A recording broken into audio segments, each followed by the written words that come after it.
Bonjour Pauline. Le président Xi et le président Macron seront sur les routes du Tourmalet. Aujourd'hui, c'est dans les Pyrénées, pas si loin finalement des régions de l'Armagnac et du Cognac. Deux régions qui surveillent de très près ce qu'il se dit entre les deux présidents. Le Cognac et l'Armagnac se sont effectivement retrouvés, malgré eux, au centre des tensions commerciales entre la Chine et l'Europe, Pékin ayant lancé une enquête sur les eaux de vie pour infraction supposée à la concurrence. Or, les eaux de vie, les exportations en Chine des eaux de vie, 90% d'entre elles, c'est le Cognac et l'Armagnac, avec la menace chinoise d'imposer des droits de douane qui pourraient aller jusqu'à 25%. Et ce, en représailles, il y a une série d'enquêtes lancées par l'Union européenne sur des subventions étatiques chinoises sur les marchés, notamment des voitures électriques, mais aussi des panneaux solaires ou encore du ferroviaire. Pour détendre l'atmosphère au début du dîner d'État hier à l'Élysée, Emmanuel Macron a fait une série de cadeaux à son homologue chinois.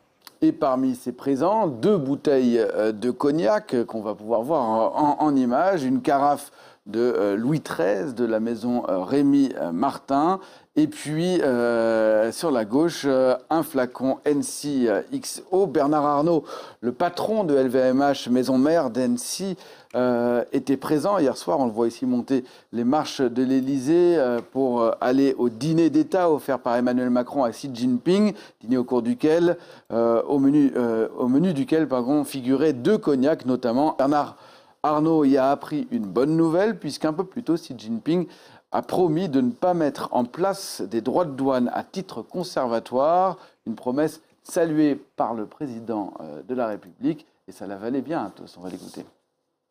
Si le président aussi de son ouverture quant aux mesures provisoires sur le cognac français et souhait de ne pas les voir appliquer pour ce qui est des mesures provisoires.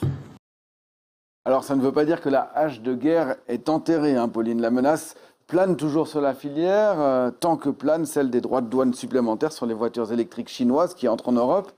Il faudra donc attendre le résultat de différentes enquêtes. Les acteurs de la filière des spiritueux devront donc se soumettre à un questionnaire très précis sur le montant, la valeur et la destination de leurs exportations et de les soumettre aux autorités chinoises d'ici la fin du mois. Et si la filière est si inquiète, Christophe, c'est que la Chine pèse beaucoup dans les ventes de cognac et d'Armagnac. Il faut savoir que ces 2 alcools, ils sont surtout exportés. Le cognac exporte 98% de ses bouteilles, soit plus de 3 milliards d'euros en valeur l'année dernière, 3,35 milliards d'euros, chiffre qui était d'ailleurs en très forte baisse en raison de la baisse des ventes aux États-Unis, qui est le premier marché. Mais le deuxième marché, vous le voyez, c'est la Chine. Ça représente 25% des exportations, 875 millions d'euros en valeur. C'est dire si ça pèse lourd pour une filière qui représente quand même plus de 70 000 emplois en France.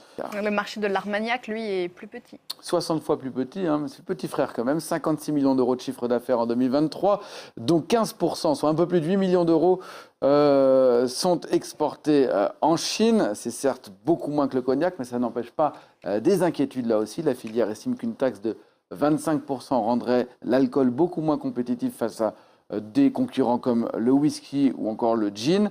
En tout cas, tout ça permet tout de même d'apprendre que les Chinois sont friands de cognac, sont friands d'Armagnac, tout comme les Américains d'ailleurs. Mais tout cela est à boire avec beaucoup de modération, Pauline.